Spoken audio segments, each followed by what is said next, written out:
Bonjour, je m'appelle Florent Pasquier, je suis enseignant-chercheur, maître de conférence à l'université Paris-Sorbonne, en poste à l'ESP, anciennement UFM, donc dédié à la formation des enseignants du primaire, du secondaire, des conseillers principaux d'éducation et d'autres acteurs de la formation. Je suis spécialisé en nouvelles technologies éducatives et je m'intéresse énormément aux pédagogies alternatives, à l'éducation populaire et à toutes les façons d'apprendre assez innovantes. L'éducation, l'enseignement, la formation, ce sont vraiment des sujets inépuisables et passionnants. Ils font vivre beaucoup de professionnels et ils intéressent aussi beaucoup de non-professionnels, ne serait-ce que parce que eux-mêmes sont passés dans des systèmes de formation ou bien parce qu'ils sont en lien avec leurs propres enfants, des connaissances qui eux-mêmes également sont dans ces dispositifs. C'est passionnant, mais en même temps ça demande beaucoup de modestie, parce que s'il existait une solution qui fonctionnait, et pour quelle fin, eh bien évidemment elle serait déjà connue de tous et très probablement appliquée. Or, évidemment, les chiffres de l'OCDE, de l'ONU nous montrent qu'il y a encore beaucoup de progrès à faire pour les apprentissages des fondamentaux, pour la réussite scolaire, et puis pour la réussite tout court d'ailleurs. Alors, qu'est-ce qu'on peut faire? Comment s'orienter par rapport à ça? Je crois qu'il nous faut une attitude vraiment d'être en recherche. En tant qu'enseignant-chercheur, pédagogue-chercheur,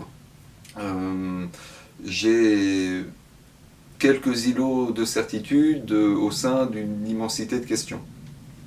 Et la question, c'est notamment comment naviguer entre ces îlots, comment réduire les distances et comment concevoir un enseignement, une transmission, une application qui favorise le dispositif éducatif et de la transmission des apprentissages.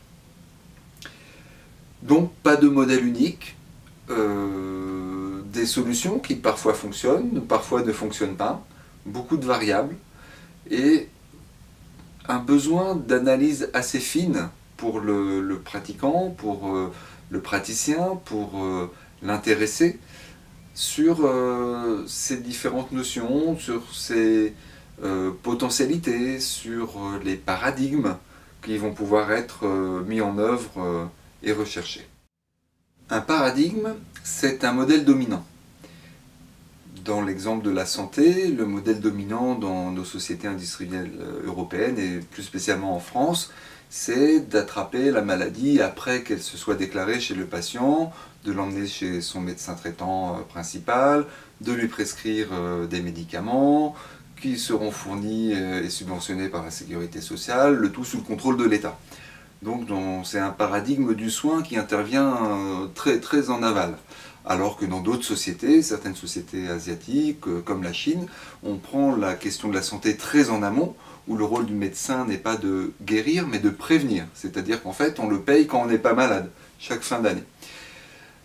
Concernant l'éducation, notre paradigme éducatif, il est en train de changer d'un modèle transmissif qui est axé sur la connaissance, les savoirs, les disciplines, vers un modèle beaucoup plus de réception, c'est-à-dire plus orienté vers celui qu'on va appeler l'apprenant, celui qui est dans le processus d'éducation, donc l'élève, le jeune, l'adolescent, la personne en formation continue.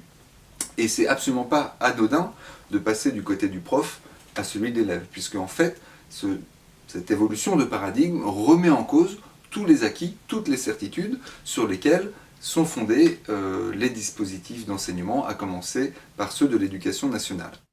Donc, dans les systèmes éducatifs que nous souhaitons interroger, évaluer, questionner, critiquer avec bienveillance, on va complètement modifier notre point de vue sur la question. On va quitter ce qu'on appelle la centration sur les savoirs ou sur le prof pour se tourner du côté de ceux qui apprennent, de ceux qui développent leur maturité intellectuelle, leur connaissance, l'acquisition de leur savoir. Et à ce moment-là, on s'aperçoit que tout bouge, tout change, et il n'y a plus de stabilité. Par exemple, l'ordonnancement de la classe, qui jusque-là était absolument frontal, même avec une estrade, hein, pour rehausser la position de l'enseignant, déversant le savoir sur ses élèves, eh bien, on va mettre les tables en îlot, par exemple, et on va de cette façon favoriser le dialogue, les échanges entre ce qu'on appelle donc les apprenants, de façon à ce que, entre eux, peut-être, ils expliquent différemment, avec leurs mots, avec leurs propres capacités cognitives, qui ne sont pas celles de l'enseignant, et que des fois l'enseignant n'imagine même pas, de façon à ce que une co-construction des savoirs puisse s'opérer, et pas simplement une transmission, que ce soit au travers de la parole du maître, ou à travers d'un manuel, ou d'un site internet. Alors tout ceci, bien sûr, nous oblige à reconsidérer complètement les pédagogies que nous utilisions jusque-là, et à en inventer des nouvelles. Alors on n'invente pas à partir de rien. Il y a tout le mouvement de l'école nouvelle depuis plus d'une centaine d'années, qui sera présenté plus tard, qui nous apporte des éléments théoriques et pratiques sur la question, mais actuellement, il est absolument certain que nous nous orientons vers des actions beaucoup plus collaboratives, participatives, horizontales, où le rôle de l'enseignant évolue vers celui de guide, passeur, garant, accompagnant, beaucoup plus proche en fait, dans une relation beaucoup plus humaine avec, avec ses publics.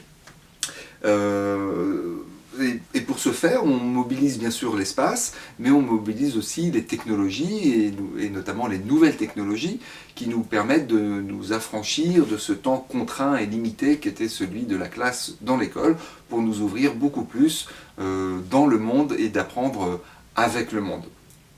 La dimension essentielle à ne pas oublier, c'est qu'on apprend plus facilement à plusieurs que tout seul. Et donc l'importance et l'intérêt de faire partie d'un groupe de travail, de travailler à plusieurs sur des objectifs qui sont déterminés ensemble et sous la conduite de ceux qui organisent la formation, deviennent des aides absolument incomparables. Et c'est d'ailleurs ce qui vous sera proposé de faire tout au long de ce MOOC, de travailler en petits groupes, de façon à avancer plus rapidement, ensemble et en profondeur.